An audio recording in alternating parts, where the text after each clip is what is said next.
شخصیت قاسم علی شاہ صاحب موجود ہیں. سر آپ سے جاننا چاہیں گے آج کل سوشل میڈیا انفلوئنسرز پر بہت تنقید کی جاتی ہے. سوشل میڈیا انفلوئنسرز کا تعلیم یافتہ ہونا کتنا ضروری ہے؟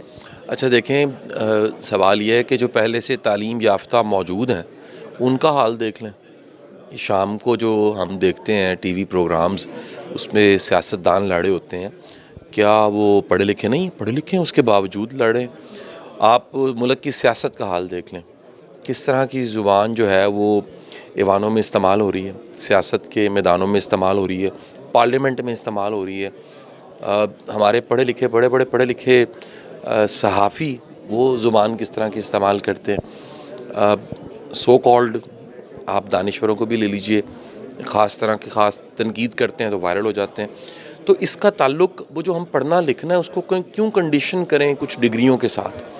یہ وہ بنیادی شعور ہے اور یہ وہ ایک رسپانسبلٹی ہے، سوک سینس ہے جو ہر ایک سینسیبل بندے کے پاس ہونی چاہیے. اور جہاں تک رہ گیا ہمارے یہ جو آج کل کرٹیسزم ہو رہی ہے فیملی ولاگرز پہ، اس تنقید کو میں جائز سمجھتا ہوں. ایک عرصہ سے اس طرح کا کام ضرور ہو رہا تھا سوشل میڈیا پہ جو نہ اخلاقی لحاظ سے ٹھیک تھا نہ دینی لحاظ سے ٹھیک تھا، اور اس کی وجہ سے سوسائٹی کے اندر ایک ایسی ہجان کی کیفیت پیدا کر دی گئی کہ بڑے لوگوں کو اپنا آپ ناکام لگتا ہے، وہ موازنے کی بیماری کا شکار ہو جاتے ہیں.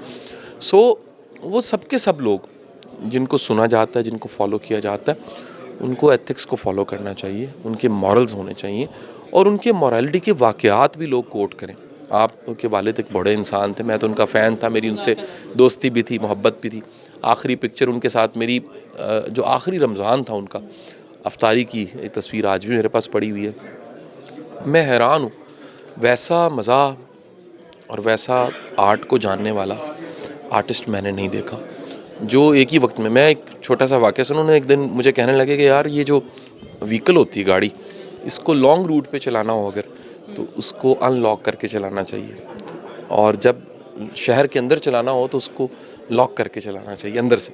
تو میں نے پوچھا مان اللہ صاحب اس کی کیا وجہ ہے؟ وہ کہنے لگے کہ یار دیکھو لانگ روٹ پہ اللہ نہ کرے حادثہ ہو جائے تو گاڑی کو کھولنا آسان ہوتا ہے باہر سے، لیکن شہر میں اگر آپ نے لاک نہیں کیا ہوا تو کوئی بھی کھولے گا اور آپ سے کچھ چھین لے گا. تو چھوٹی چھوٹی دانش حکمت اور اخلاقیات، ایون کہ اختلاف کے باوجود یہ بڑے لوگ بڑے مہذب انداز میں اپنے اختلاف کو ظاہر کرتے تھے. آج اخلاق کا جنازہ نکل گیا اور ڈگریاں تعلیم انتہا کی ہے. 2.3 لاکھ یونیورسٹیز ہیں جی، 260 سے زیادہ، لیکن اگر آپ دیکھتے ہیں معیار کیا ہے، اخلاقی معیار ہمارا کچھ بھی نہیں ہے. بی ایس سی ایس کرنے والا بچہ، سافٹ ویئر ہاؤسز کہتے ہیں 10% ایسے بچے جن کو جاب ملنی چاہیے، باقی کو کوئی اسکل نہیں آتی.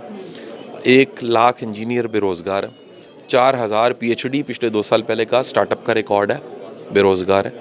بڑا آسان ہے مورد الزام ٹھہرانا ملک دے حالات خراب میں. قابلیت کیا ہے؟ اگر قابلیت ہے تو گلوبل ولیج ہے، اپنا آپ یہاں منواؤ، دنیا کے کسی کونے میں جا کے منواؤ. کرٹیسزم کو ہمیشہ بہت برے طریقے سے، برے انداز میں ٹیکل نہیں کر پاتے ہیں، کنٹرول نہیں کر پاتے ہیں. آپ نے کرٹیسزم کو حال ہی میں جب آپ پر سیاستدانوں نے دھاوا بول دیا، ایک مخصوص سیاسی جماعت کے فالوورز نے دھاوا بول دیا، تو آپ نے تو ایک ہمیں مثال دے دی کہ کرٹیسزم کو ایسے سامنا کرتے ہیں.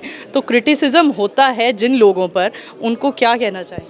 دیکھیں، ایک تو یہ بات بہت پرانی ہو چکی ہے، یہ 2 سال پرانا واقعہ، اور اس کی برتھ ڈے تو 2 سال پرانے واقعے کی میں نے چند دن پہلے منائی ہے. 2 سال میں اتنا طوفان آیا، آندھی آئی، ملک کے حالات بدلے. 9 مئی ہو گیا، پھر 26 کی ڈیٹ بھی گزر گئی، پتہ نہیں کیا کچھ ہو گیا. چیف جسٹس چینج ہو گئے، ہمارے ملک کے اندر اتنی تبدیلیاں آ گئیں. تو اتنی لیئرز جب بن جائیں تو واقعہ پھر بڑا پرانا ہو جاتا ہے. تو 2 سالوں میں تو 200 سال کا فاصلہ لگتا ہے، ہم نے طے کر لیا. تو میرا میسج تو سب کو یہی ہوگا، یہ ظرف اور برداشت پیدا کریں.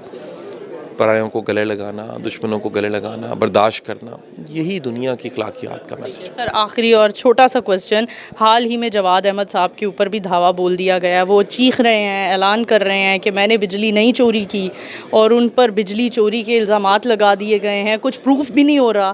انہیں کیا کہیں گے؟ آج کل وہ بھی کرٹیسزم کا سامنا کر رہے ہیں. دیکھیں جی، باریاں ہیں، باری باری سب کی باری آئے گی نا جی، اپنا حصہ سارے باری باری ڈالیں. خان کے خلاف بولے گا اس کی باری آئے گی. اصل میں اس ملک میں خان صاحب جو ہے نا جی وہ ان کے علاوہ بھی عدم برداشت بہت زیادہ ہے. ہم عدم برداشت کا شکار مذہبی لحاظ سے بھی, سیاسی لحاظ سے بھی. عام کوئی آپ کسی سے اختلاف کر کے دیکھ لیجئے تو وہ برا من آ جائے گا, آپ سے نفرت کرنے لگ پڑے گا. تو ہمیں برداشت سیکھنی چاہیے, یہی دین ہے.